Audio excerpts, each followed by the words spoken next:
아멘. 하나님께 영광의 박수 함께 올리겠습니다. 할렐루야. 요즘 인터넷 쇼핑들 많이 하시죠? 요즘 인터넷 쇼핑이 얼마나 발달되어 있냐면요, 저녁에 주문하잖아요? 그럼 아침에 와 있어요.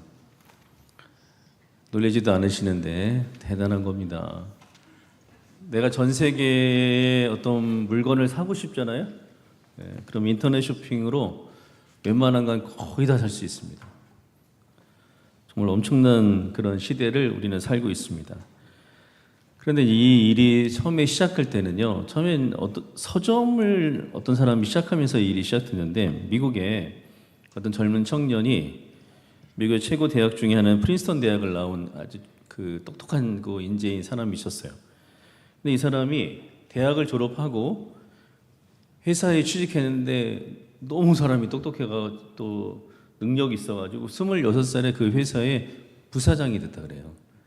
그때 월급이 얼마냐면 연봉이 10억이 넘었다고 합니다. 대단하죠? 근데 이 사람이 거기 회사를 다녔는데 나이 30살에 한 4, 5년 다닌 거죠. 30살에 회사를 그만뒀어요. 그리고 뭘 차렸냐면 이 사람이 인터넷 서점을 시작했어요.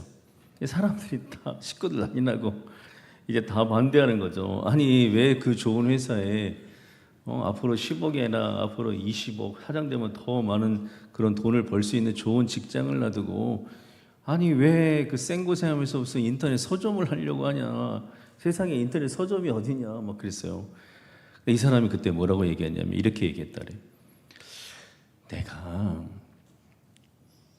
나이 80이 됐을 때, 나이 80이 됐을 때 내 인생을 되돌아봤는데 그때 분명히 지금 세상이 어디로 가고 있는지, 지금 세상이 어떤 새로운 물결이 흘러가고 있는지 내 눈에 보이는데, 나는 알겠는데, 그런데 그때 내가 용기가 없어가지고, 내가 두려움이 내 안에 들어와가지고 내가 이거를 시도해 보지도 않고 만약에 나이 80이 되면 내가 인생을 너무 후회할 것 같은 그런 생각이 들더라는 거예요. 그래서 앞으로 이 세상은 일반 그런 가게들보다 인터넷으로 쇼핑을 하는 그런 세상이 분명히 올 거라는 거예요. 그래서 나는 이것을 시도를 한번 해봐야겠다, 망하더라도. 그래서 자기 집에 그 미국 사람들은 집에 창고가 있잖아요. 차 들어가는데 거기다가 컴퓨터 하나 놓고 책들을 쌓아놓고 인터넷으로 주문을 받아가지고 책을 자기가 포장해서 이제 보내는 그 일을 시작하게 됩니다. 이 사람 이름이 누구냐면 제프 베리조스라는 사람이에요. 근데 이 창고에서 시작한 인터넷 쇼핑이 나중에 어떤 기업이 되냐면 전 세계에서 가장 가치가 높은, 몇 년, 지금은 모르겠어요. 지금도 아마 그럴 거예요. 전 세계에서 기업의 가치는 주식으로 하잖아요. 주식가치 전 세계 1위. 어딘지 아세요? 아마존입니다. 그 아마존이라는 글로벌 기업이 그 사람이 창업한 그 기업이 된 거예요. 아마존 잘 모르셔가지고 놀리시지도 않는데, 삼성은 한 10개쯤? 정확히는 모르지만 그 정도 가치 있는, 10개가 더 될지도 몰라요. 그런 가치를 있는 그런 기업을 세운 겁니다. 우리는 이 세상에 살아갈 때 새로운 물결이 어디로 흘러가고 어떻게 가고 있는지를 잘 살펴보고, 이 새로운 물결이 시작됐다는 것은 새로운 시대가 열렸다는 거거든요. 그래서 그걸 잘 알고 그렇게 살아갈 필요가 있습니다. 근데 우리가 또 한 가지 분명히 우리가 알아야 될 것은 이 세상의 새로운 물결을 사람이 일으키는 것 같잖아요. 사람들이 막 만드는 것 같잖아요. 그런데 그것이 아니라 이 세상의 모든 새로운 물결은 다 누가 만드시는 걸까요? 하나님이 주시는 거라는 거예요. 왜냐하면 역사를 주관하시는 분은 사람이 아니라 하나님이시기 때문에 그렇습니다. 여러분 이 사실을 꼭 믿으시기를 주의 이름으로 축원합니다.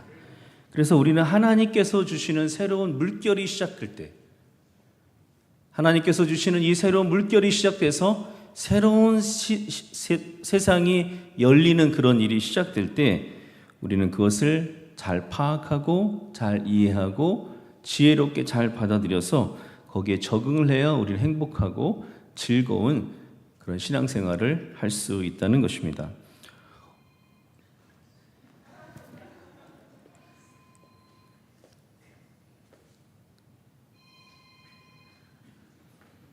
그러면 핸드폰이 울리면요, 젊은 분들은 빨리 가서 저거 꺼주셔야 됩니다.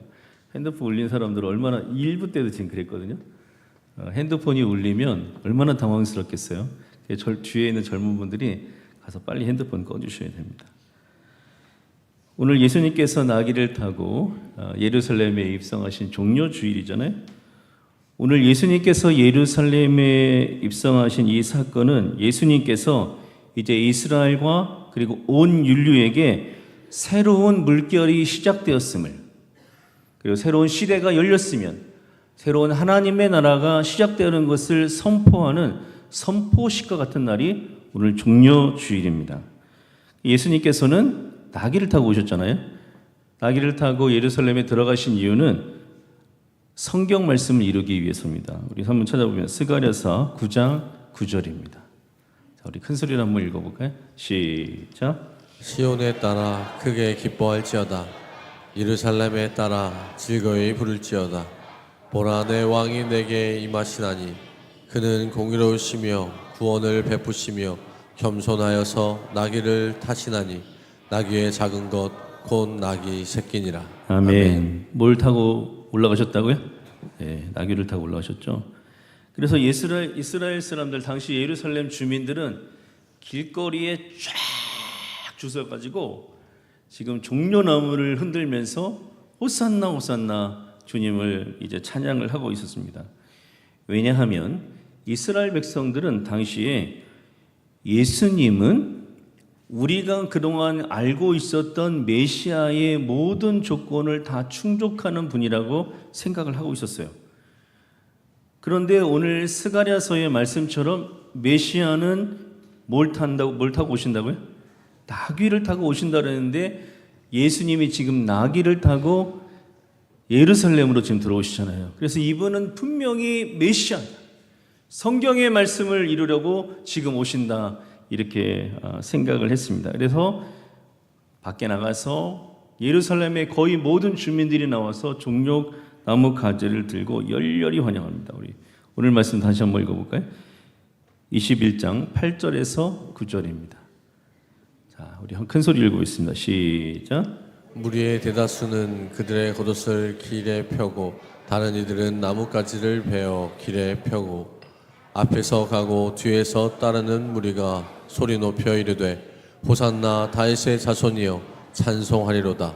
주의 이름으로 오시는 이여 가장 높은 곳에서 호산나 하더라. 아멘. 아멘. 여러분 이때 한번 생각해 보세요. 예루살렘에 예수님이 나귀 타고 올라가시는 그 장면도 한번 생각해 보시고, 양쪽에 지금 길에서 쫙 서가지고 지금 종려나무가지를 막 흔들고 막 깔고 막 이런 사람 있잖아요. 이 사람들 누굴까요? 이 사람들이 어떤 사람들이었냐면 그 중에는 예수님께서 죽은 지 나흘 된 나사로를 다시 살리는, 썩은 냄새가 나는, 시체 썩은 냄새가 났던 나사로를 살렸던 그 모습을 직접 본 사람도 있었습니다. 그 사람들은 예루살렘 가서 뭐라고 그랬냐면, 지금 6월절이라 가지고 전국에 있는 사람들이 다 모여 있을 때라고 그러잖아요. 그래서 내가 죽은 나사로가, 시체 썩는 냄새 나는 그 나사로가 동굴에서 살아나와서 내가 지금 예수님 앞에 서 있는 거 내가 본 사람이야. 내가 이것을 볼 때 예수님은 메시아가 분명합니다. 우리는 의심하지 말고 이분을 메시아로 믿고 따라야 된다. 이 사람들이 가서 그렇게 얘기했어요. 그래서 그 소문이 예루살렘에 지금 쫙 퍼졌습니다. 또 어떤 사람들은 예수님이 물고기 2마리와 보리떡 5개로 남자만 5,000명을 먹었잖아요. 애들하고 여자가 합치면 2만 명 정도 된다 그러잖아요. 그때 그 현장에 있던 사람들이 있었어요. 그 사람들이 다 예루살렘이었습니다.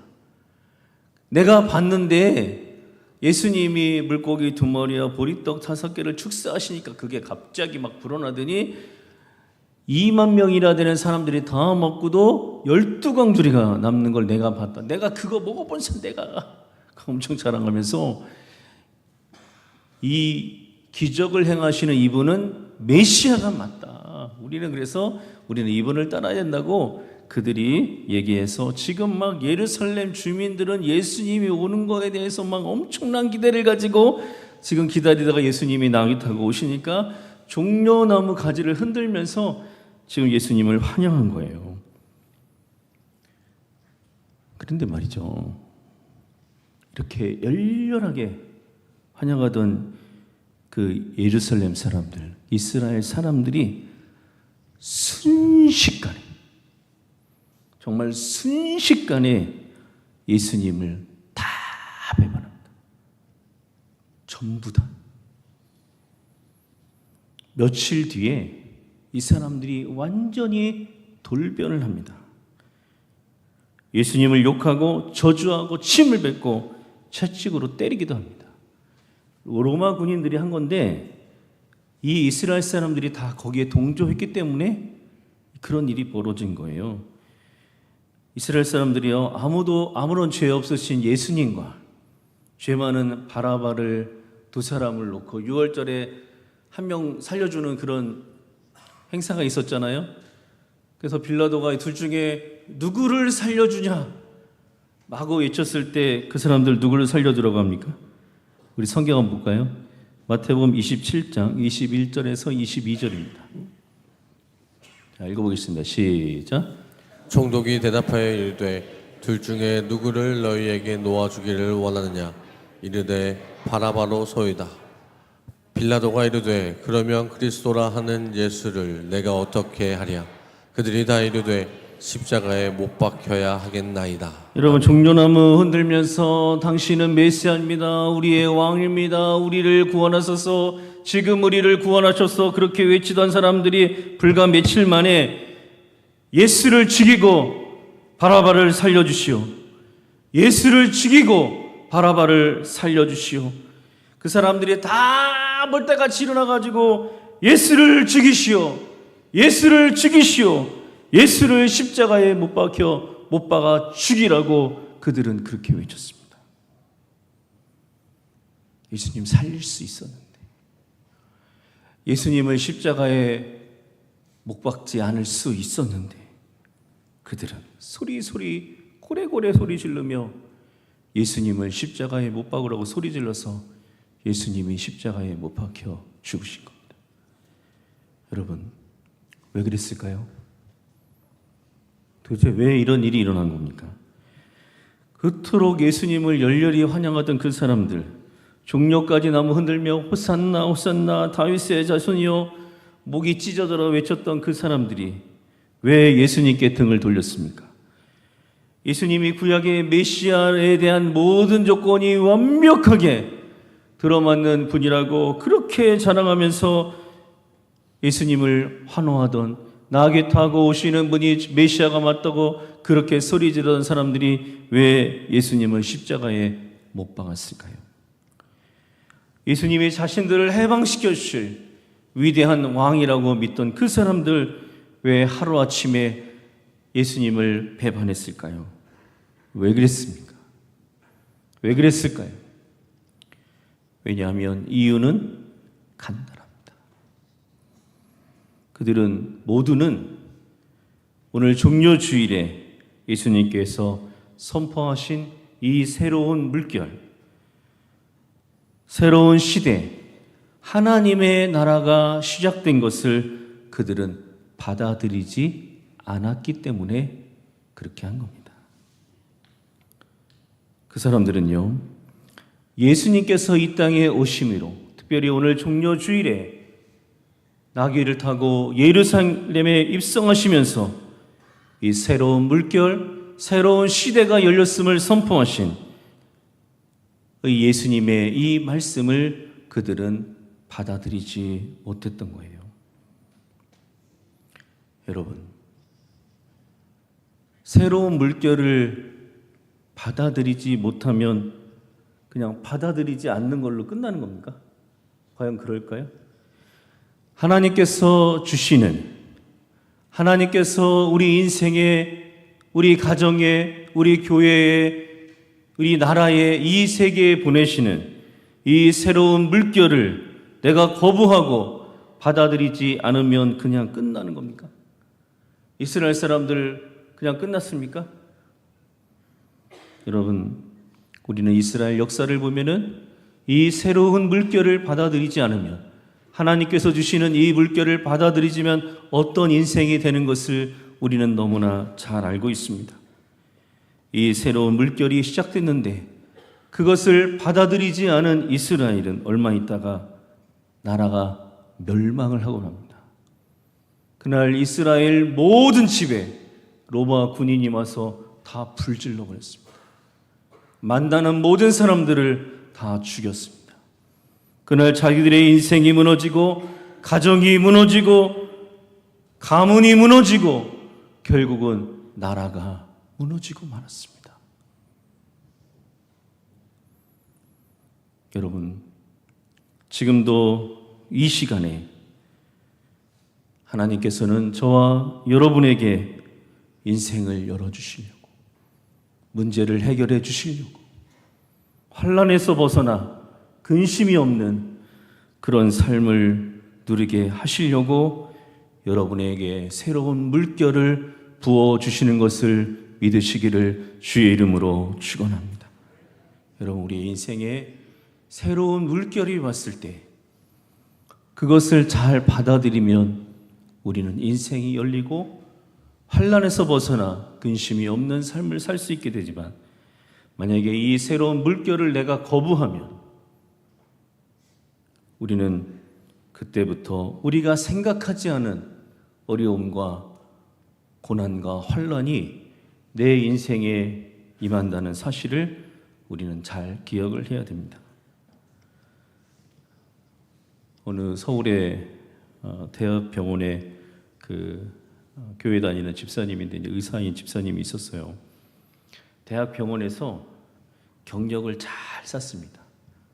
그래가지고 나이가 돼가지고 명의로 소문나고 막 그랬어요. 그래서 이제 나도 이제 대학병원에서 이제 일하지 말고 나도 이제 개업을 해야겠다. 그래서 개업을 했습니다. 근데 이제 보통 개업할 때 뭐 돈 갖고 하는 게 아니라 막 거의 대출 받아가지고 개업을 하는데 너무 떨리는 거죠. 내가 개업하면 사람들이 많이 올까? 사람들 안 오면 어떡하나? 나 망할 텐데 막 그런 걱정하면서 이제 개업을 했는데 너무 잘 된 거예요. 명의라고 소문나가지고 5년 만에 대출 받아서 병원 세운 빚도 다 갚고 새로운 차도 사고 막 너무 기분이 좋은 거예요.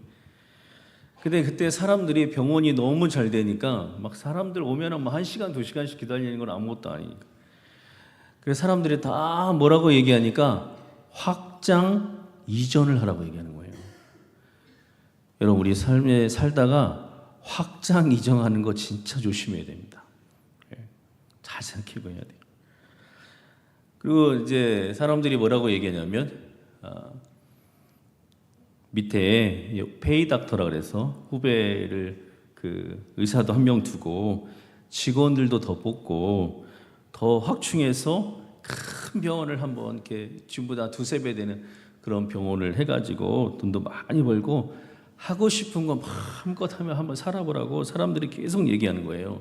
근데 그때 3명이 잘 생각해보고 기도하고 결정하라고 말한 사람이 3명이 있었는데, 첫 번째는 아내가 그렇게 얘기하고, 두 번째는 교회 목사님이 그렇게 하고, 세 번째는 다른 병원을 크게 운영하는 선배가 있었는데 그 선배도 좀 신중하게 잘 결정하라고 그렇게 얘기했다 그랬는데, 나머지 사람들은 다 이렇게 빨리 하라고 막 이렇게 환자가 많은데 뭐가 걱정이냐. 그래가지고 확장 이전을 했어요. 그래서 근처에 있는 빌딩에 한 층 전체를 해가지고 확장 이전을 하게 됩니다. 그리고 이제 비싸잖아요. 서울은 대출 받아가지고 이제 전세 계약하고 시설비 다 이제 빚내서 한 거예요. 그리고 함께 일할 후배 의사도 한 명 구했습니다. 그리고 직원들도 이제 간호사하고 직원들도 이제 더 뽑았어요. 병원은 예전처럼 사람이 많이 왔다 그래요.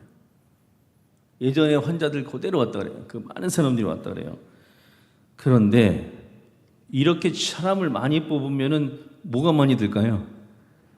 운영비가 많이 들겠죠. 운행비가 전에 병원의 2배도 더 되는 거예요.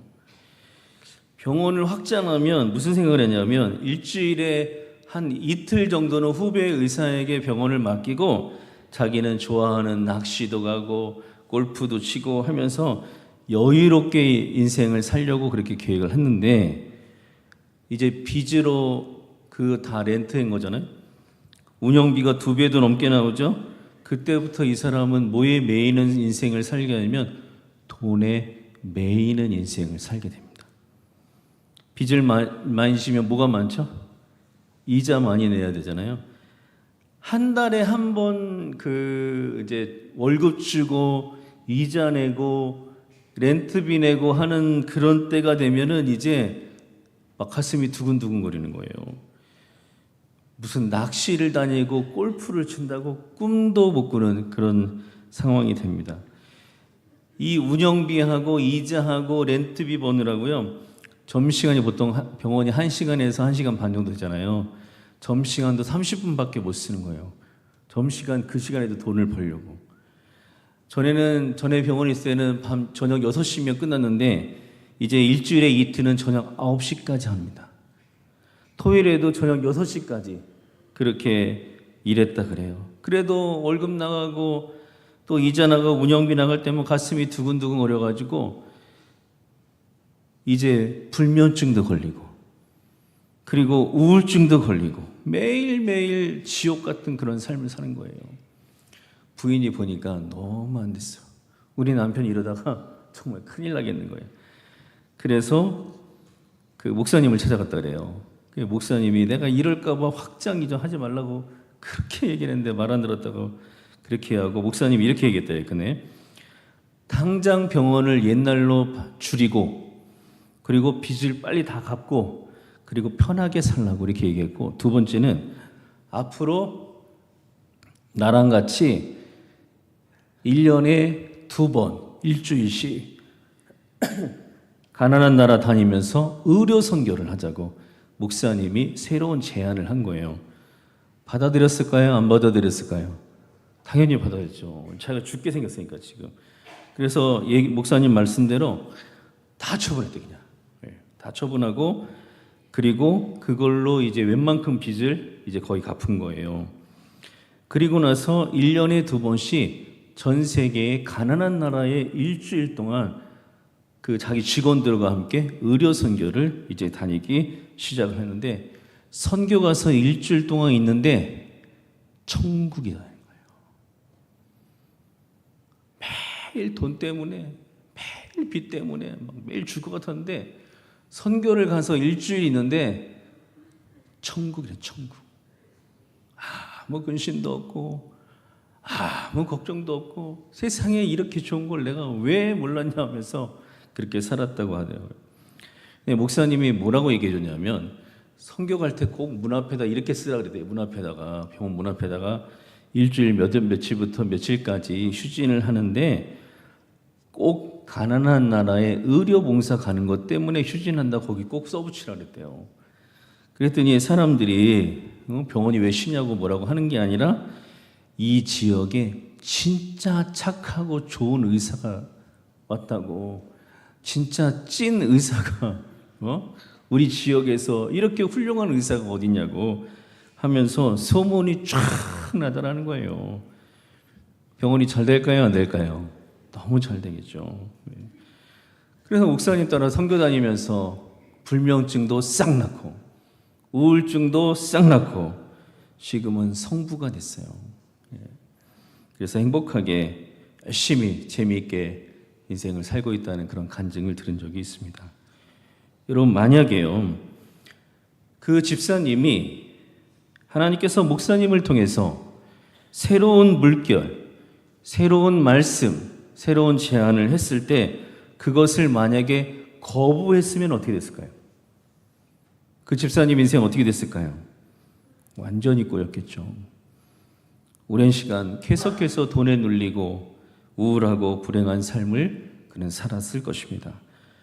그런데 그 집사님이, 그 부부가 하나님께서 주시는 새로운 물결을 주실 때 그 은혜의 물줄기를 타고 그것을 잘 받아들이고 실천해서 환난에서 벗어나 근심이 없는 삶을 살게 된 줄로 믿습니다.